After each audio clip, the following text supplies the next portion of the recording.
महात्मा का चित्रण करते हुए कब समय निकल जाता है पता ही नहीं चलता। क्या छोड़ूं, क्या लिखूं?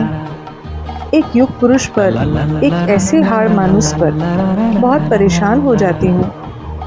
रात 3:30 से 4 बजे के आसपास मैं सोई। सुबह 9:30 से 10 के आसपास जब नींद खुली तो मुझे हड़बड़ाते हुए उठते देखकर गोल्डी जी ने मुझसे कहा, आराम से लेटे रहो, और सर पे हाथ फेरते हुए बोले, तुम आराम करो, मैं चाय लेकर आता हूँ। सुबह सुबह माँ स्मृति पटल पर आ गई। जब किसी बात से मैं बचपन में नाराज़ हो जाती थी या किसी चीज़ की जिद करती थी, तब मेरी माँ मेरी बाल पीड़ा समझ जाती थी। तब मेरे सर पर स्नेहिल हाथ फेरते हुए अक्सर ये गीत गुनगुना दिया करती थी। चंदा मामा दूर के पुए पकाए भूर के, आप खाए थाली में, मुन्ने को दे प्याली में। मन्ना मामा दूर के पुए पकाए भूर के।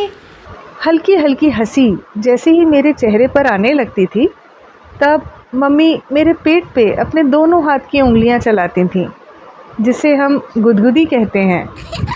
आप भी इस गीत को सुनिए, मन ही मन गुदगुदाइए और याद से बताइएगा, आपको अपना बचपन याद आया क्या? चंदा मामा दूर के पुए पकाए भूर के, चंदा मामा दूर के पुए पकाए भूर के। आप खाए थाली में, मुन्ने को दे प्याली में। आप खाए थाली में, मुन्ने को दे प्याली में। चंदा मामा दूर के पुए पकाए भूर के। प्याली गई टूट, मुन्ना गया रूठ। प्याली गई टूट, मुन्ना गया रूठ। लाएंगे नई प्यालियां, बजा बजा के तालियां। लाएंगे नई प्यालियां, बजा बजा के तालियां। मुन्ने को मनाएंगे, हम दूध मलाई खाएंगे। चंदा मामा दूर के पुए पकाए भूर के। आप खाए थाली में, मुन्ने को दे प्याली में।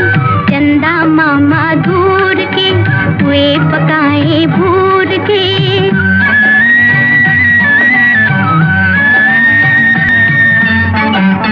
उड़न खटोले बैठ के मुन्ना चंदा के घर जाएगा। उड़न खटोले बैठ के मुन्ना चंदा के घर जाएगा। तारों के संग आँख मिचोली खेल के दिल बहलाएगा। खेल कूद से जब मेरे मुन्ने का दिल भर जाएगा। ठुमक ठुमक मेरा मुन्ना वापस घर को आएगा। चंदा मामा दूर के पुए पकाए भूर के। ओ चंदा मामा दूर के पुए पकाए भूर के। आप खाए थाली में, मुन्ने को दे प्याली में। आप खाए थाली में, मुन्ने को दे प्याली में। चंदा मामा दूर के पुए पकाए भूर के।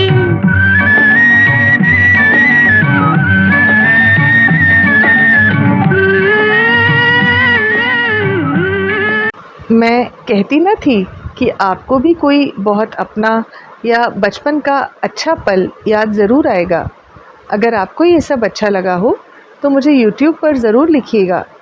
मुझे कई मेरे अपने फ़ोन करके प्रेमपूर्ण आशीर्वाद तो देते हैं, पर YouTube में लिखने में संकोच करते हैं।